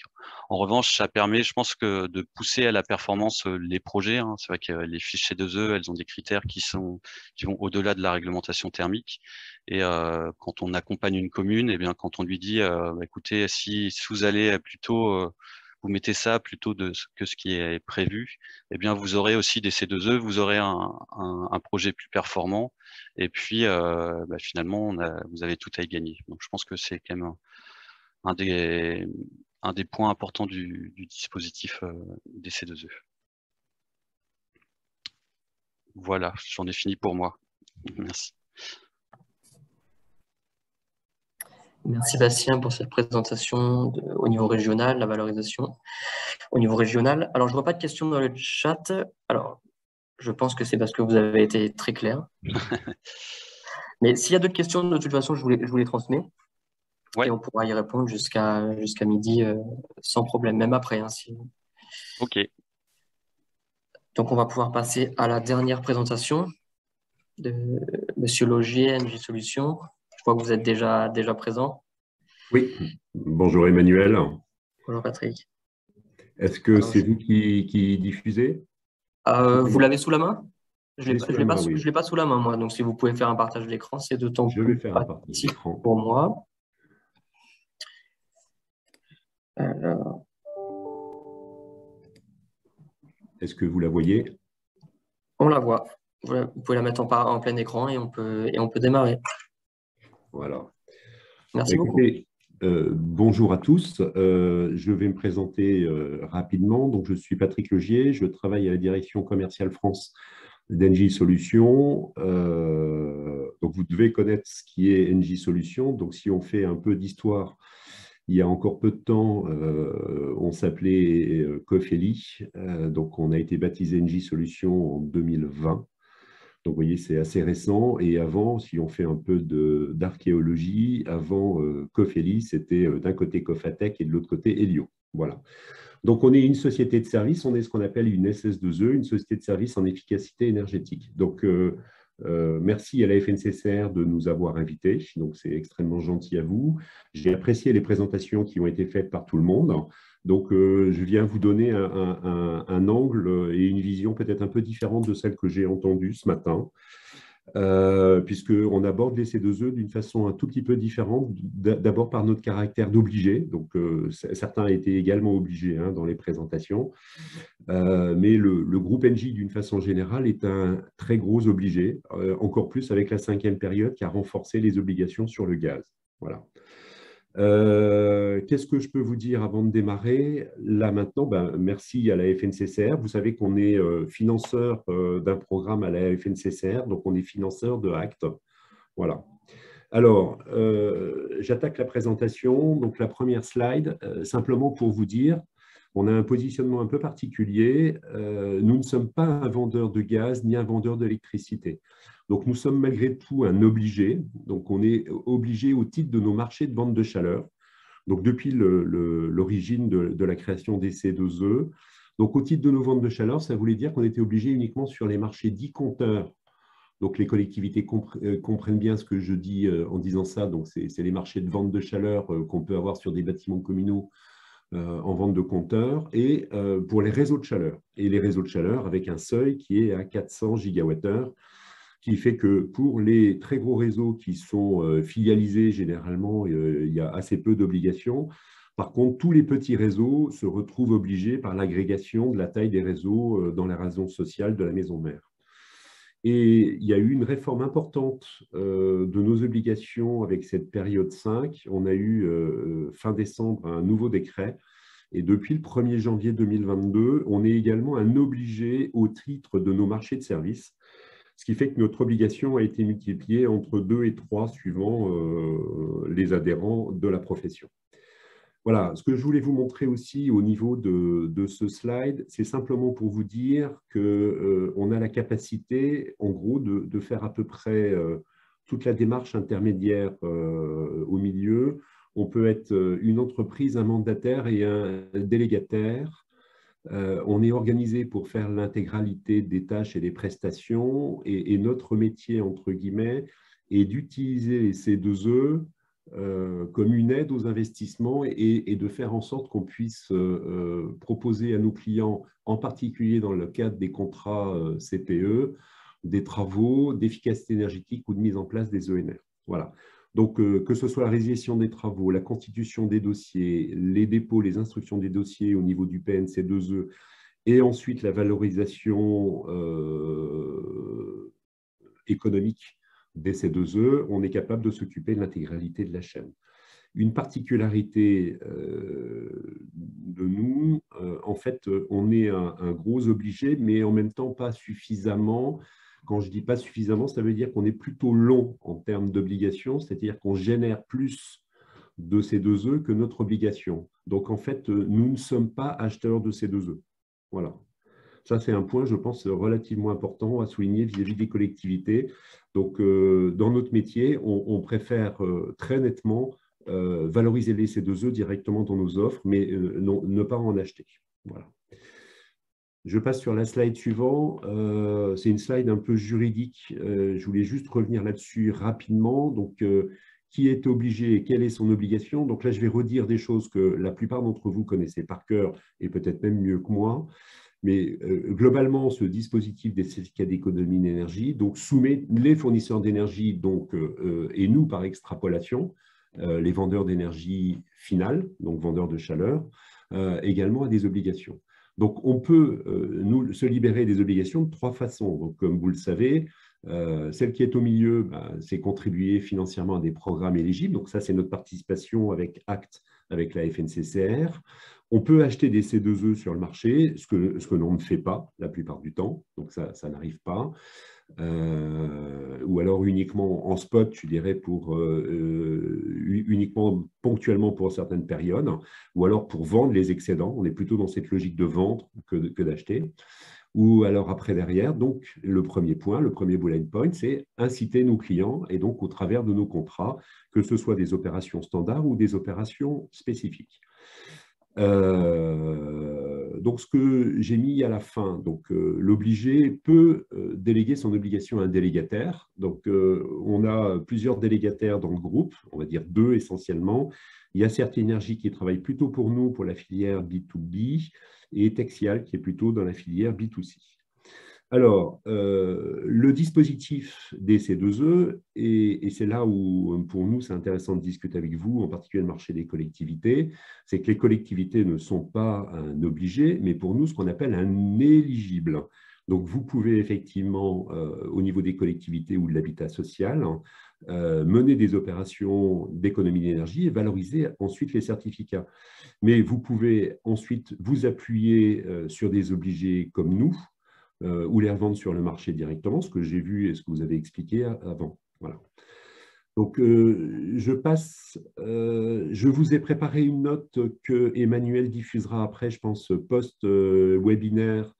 Vous aurez la note de la FEDEN qu'on a publiée en février 2022, qui vous donne la vision de la FEDEN suite à la publication du décret de décembre 2022 et qui explique nos obligations concernant les marchés de vente de chaleur, donc sur les marchés MC et les marchés de réseau de chaleur proprement dit, et ensuite sur les marchés de type MF, MT, sur tous les marchés dits d'exploitation. Donc, ce qu'il faut savoir, c'est que les marchés dits MF, MT, marché forfait, marché température, avec intéressement ou sans intéressement, peu importe, n'étaient pas soumis jusqu'au 31 décembre. Donc, depuis le 1er janvier, ces marchés sont soumis, avec même une petite période rétroactive pour la prise en compte depuis le 1er septembre 2021. Et en fait, dans ces marchés-là, on va être soumis, donc sur les marchés MT, qui sont le MTI même, qui sont le plus grand volume de marché d'exploitation, on est soumis sur les consommations d'énergie en entrée et non pas sur les consommations d'énergie vendues après derrière. Voilà. Donc, c'est ce qu'explique le texte du décret. Les ventes d'énergie utilisées pour la production de chaleur ou de froid réalisées en exécution des contrats d'exploitation comportant une prestation d'approvisionnement d'énergie, une prestation de gestion de l'énergie sont regardées comme des ventes d'énergie à des consommateurs finaux. Voilà. Donc, la note est beaucoup plus explicite. Je vous laisserai la lire. S'il y a des besoins, n'hésitez pas à me contacter après sur mon adresse mail. Alors, la slide la plus importante de ma présentation, c'est celle-ci. Quelles sont les conditions d'intervention d'Engie Solutions sur le marché des C2E? Pour nous, c'est complètement lié à notre métier, à nos prestations. Donc, vis-à-vis des collectivités, vis-à-vis de ce marché-là, on intervient de deux façons, soit dans le cadre de marchés de travaux, soit dans le cadre de marchés d'exploitation qui peuvent intégrer des marchés de travaux, bien évidemment. Alors, ce qu'on vous dit, c'est que les collectivités, vous avez à votre disposition plusieurs solutions pour valoriser vos actions d'efficacité énergétique et donc valoriser les C2E. La première chose, c'est que vous pouvez produire et déposer toutes les demandes de C2E directement au PNC2E, puis les vendre sur le marché. Vous avez le droit puisque vous avez un statut d'éligible par rapport à ça. Ou alors, vous pouvez vous faire aider par un bureau d'études ou un mandataire qui va simplement constituer votre dossier de demande et ensuite, sur le marché, vous vendez vos obligations. Enfin, vous pouvez passer par un délégataire agréé qui va réaliser le dossier et valoriser pour votre compte les C2E. Donc, vous pouvez passer par quelqu'un qui vous fait tout ça. C'est ce que j'ai vu, hein. Je dirais en gros, je simplifie, mais plusieurs d'entre vous ont fait des présentations où vous pouvez trouver des solutions d'agrégation, de passer par un obligé après derrière, qui va pour votre compte vous occuper, faire l'ensemble de la démarche. L'autre façon, c'est que vous pouvez passer également par des marchés de travaux ou des marchés de services, et dans ces marchés-là, vous allez intégrer la responsabilité et la valorisation des C2E. Alors, je donne deux exemples. Le premier exemple, soit c'est par une association d'entreprise, d'un délégataire ou d'un obligé sur un marché de travaux, par exemple. Donc là, vous allez faire des travaux ponctuels. Donc, vous allez allotir un certain nombre de marchés. Vous allez, par exemple, remplacer une chaudière et vous allez demander à l'entreprise de vous faire le chiffrage des C2E dans le cadre de ce marché. Voilà. Donc, ça, c'est possible. Donc, c'est une solution qui est extrêmement simple. Soit par une société de services en efficacité énergétique qui est obligée, donc c'est le cas d'Engie Solutions ou d'un de mes confrères. Donc, cette SS2E qui est obligée, elle peut vous gérer l'ensemble. Voilà. Donc, ce que je veux vous dire, c'est que pour nous, cette forme d'intervention des CS2E est celle que nous, c'est celle que nous privilégions, c'est celle que nous proposons à l'ensemble de nos clients. Donc, nous n'achetons pas, ne vendons pas de ces C2E proprement dit, donc nous allons les intégrer dans nos offres.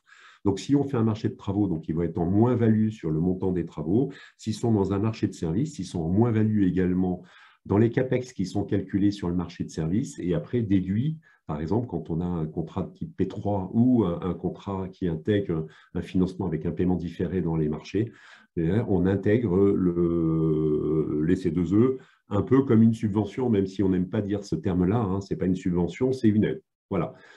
Ce qu'on voulait souligner, c'est un point relativement important pour nous, c'est qu'en fait, on essaye de privilégier ce type de montage qui peut être bonifié par des CPE.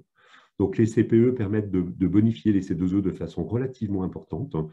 Sur les CPE inférieurs à 10 ans, donc on a une bonification qui peut représenter 20% du montant de l'économie. Donc, par exemple, si le montant du CPE fait le minimum de 20%, hein, donc dans le décret de 2020, donc on doit faire minimum 20% d'économie, mais si on fait 20% multiplié par 20, par 1,2, donc en gros, le montage en CPE permet de bonifier les C2E de 40%. Si on a un marché d'exploitation sous forme de CPE supérieur à 10 ans, le bonus peut être de 1,3 multiplié par, pas 1,3, 1 plus 3 multiplié par le coefficient d'économie. Donc, si par exemple on fait 30% d'économie, donc en fait le bonus de ces deux E peut être de 1,9, de 90%. Voilà. Donc, pour nous, c'est la forme d'intervention privilégiée et c'est la façon dont on essaye de récupérer des C2E et de valoriser des C2E dans nos offres. Alors, par rapport à tout ce que j'ai entendu tout à l'heure, donc on est pile, je dirais, dans la façon dont on intervient, c'est les précautions que j'ai mis en dessous. Donc, attention aux engagements. Dans nos offres, très souvent, à la date de valeur, on s'engage sur le volume de C2E et sur la valorisation. Donc, ça veut dire sur le montant. Donc, il est fixé au départ de la signature de l'offre. On s'engage également sur le volume de C2E. Donc, évidemment, quand les marchés sont très baissiers ou haussiers, c'est un peu compliqué, mais on essaye de jouer notre rôle de ce côté-là. Mais par contre, on prend systématiquement un engagement sur le volume de C2E dans notre dossier. Donc, ce qui est quand même relativement important. Attention au respect du rôle actif et incitatif. Donc, on sait qu'il y a plus de tolérance sur le marché des collectivités que celui qu'on a, nous, par ailleurs, entreprises privées. Mais on est toujours très sourcilleux de bien faire en sorte que toute la procédure soit respectée pour qu'il n'y ait pas de soucis avec le PNC2E après derrière. Ensuite, le volume, on a tous le même souci. Le PNC2E demande à augmenter la taille des dossiers, tout simplement pour économiser en coût de gestion. Donc, attention à ce problème des 50 gigawattheures QMAC ou 20 gigawattheures QMAC pour les opérations spécifiques. Bien évidemment, les collectivités ont une tolérance. À une fois par an, on peut passer un dossier qui est en dessous de ces seuils. Voilà. Ici, j'ai une petite slide qui montre les bonifications sur les CPE au niveau des C2E. On voit que quand on peut avoir, on va dire 75% d'économie, ce qui arrive quand même pas souvent, mais les bonus sur un contrat CPE de plus de 10 ans peuvent être multipliés par 3 sur ces marchés-là. Donc, ça peut être relativement important. Donc, nous, c'est un point extrêmement important, ces bonifications CPE, et on trouve que ce soit les collectivités ou nous, le marché n'est pas assez développé. D'ailleurs, on remercie d'avance la FNCCR, donc j'attendais, moi, une date pour la sortie du CCAG-CPE. Je présume que Guillaume nous donnera une nouvelle dans assez peu de temps sur le sujet. Juste pour terminer, quelques illustrations, donc quelques exemples de contrats qui ont été signés il y a déjà quelques années et sur lesquels on a valorisé des C2E. Donc, dans des contrats de performance énergétique, vous avez celui de la Cité internationale de la ville de Paris, donc près de la Porte d'Italie. Donc, c'est un contrat qui date de 2015. Donc, on a 110 gigawattheures qui ont été valorisés sur ce dossier. Et ce qui est important, c'est de vous montrer, peut-être sur ce premier exemple, la longueur des C2E, enfin la longueur d'instruction des dossiers. On voit que là, que le contrat avec le client a été signé en 2015 et les C2E n'ont été délivrés qu'en 2020. Voilà, donc il y a toujours le souci du préfinancement des sujets. Donc j'ai noté avec plaisir mon intervenant précédent qui dit que les C2E, donc la valeur de marché n'est pas toujours la valeur qui est affectée à l'offre après derrière. Effectivement, il y a des frais de gestion de C2E, il y a des frais de marché, il y a des frais d'achat, il y a des frais de négociation. Et effectivement, il y a une grosse différence là-dessus et il faut aussi, je dirais, pouvoir assurer ces frais de préfinancement dans un certain nombre de cas quand on fait du paiement différé. Voilà. Je vous ai donné le deuxième exemple qui est le contrat de performance énergétique de l'hôpital Sainte-Marie au Puy-en-Velay. Donc là, pareil, contrat signé en 2016. Les C2E ont été délivrés en 2020 pour 80 gigawattheures. Le contrat de performance énergétique de la résidence Donjon, alors ça, c'est une copropriété.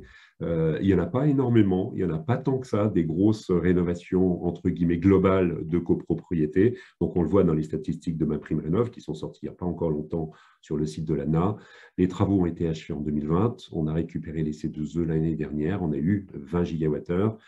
Et ensuite, une rénovation chez un bailleur social, Val d'Oise Habitat, signé en 2019. Et on a eu, il y a assez peu de temps, les C2E, donc l'année dernière, donc 450 gigawattheures. Donc ça, c'est un gros dossier. Ou un deuxième exemple avec Romand Habitat dans la Drôme pour 120 gigawattheures qui ont été délivrés également l'année dernière. Voilà, j'ai terminé de ma présentation. Donc, j'ai essayé de rattraper le retard, Emmanuel. Merci Patrick. Oui, on a dépassé de 2 minutes, donc on peut dire qu'on est très bon. Vous êtes très bon. Alors, j'ai une question de Christophe Costa. Alors, attendez, je suis en train de lire. C'est donc à ce moment de passation de marché. Donc, il demande si c'est au moment de la passation de marché que les obligés doivent avoir un rôle actif et incitatif. Et si les bureaux d'études techniques et mandataires ont-ils également ce rôle? Oui. C'est relatif avec la diapo 5 sur les précautions de mémoire. Oui. Il faut dès le départ du marché, il faut que ça soit prévu. Il faut qu'on puisse démontrer le rôle actif et incitatif. Il faut qu'on puisse démontrer au PNC2E. Alors, c'est plus compliqué que ça, bien évidemment, parce que ça va dépendre du type de marché après, derrière. On a le cas des réseaux de chaleur qui sont même un petit peu plus compliqués sur les C2E pour les raccordements après derrière des sous-stations. Mais effectivement, il faut prendre les précautions juridiques dès la signature du contrat d'exploitation ou du marché CPE ou du contrat de délégation pour que ça soit prévu dès le départ, pour que les C2E fassent bien partie du plan de financement pour pouvoir le démontrer au PNC2E pour justifier du rôle actif et incitatif. Voilà. Si vous avez, j'allais dire, un marché dans lequel les C2E n'étaient absolument pas prévus dès le départ, et donc en fait ils arrivent un peu comme une bonification, un bonus pour tout le monde alors qu'ils n'étaient pas prévus, ça va être difficile de démontrer le caractère actif et incitatif. Voilà. Donc il faut le prévoir dès le départ. Hein. Merci Patrick. Donc nous arrivons sur la fin des 4 présentations aujourd'hui. Je vais juste à tous ceux qui restent, qui ne sont pas partis en manger, vous partager une dernière diapo. Alors, voilà. Merci Patrick. Vous avez fini? Excusez-moi, je vous ai pas demandé. Parfait. Vous pouvez arrêter le partage d'écran et puis je prends le relais. Merci beaucoup. Alors, hop là, et voilà. Est-ce que vous voyez mon écran?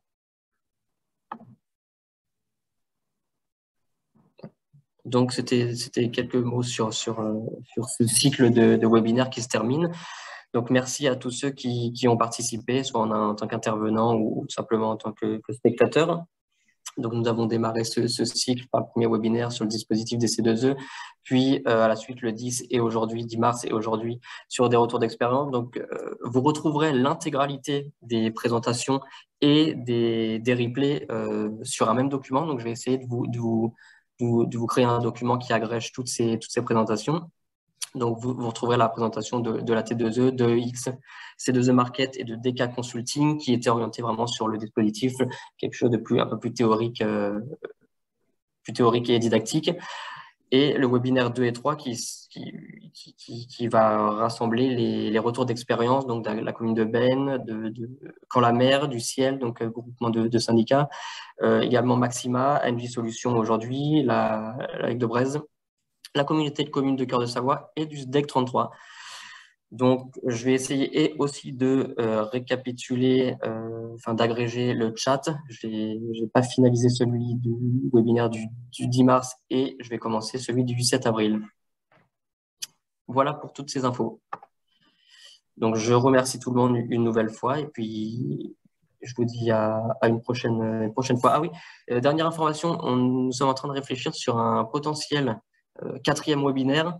Ce sera normalement dans la continuité, dans des thématiques qui sont similaires. On va essayer de changer un petit peu de format parce que là, on arrive au 3e. Donc, je pense on va pouvoir proposer quelque chose de nouveau, d'un petit peu sans précédent qu'on n'a pas encore fait.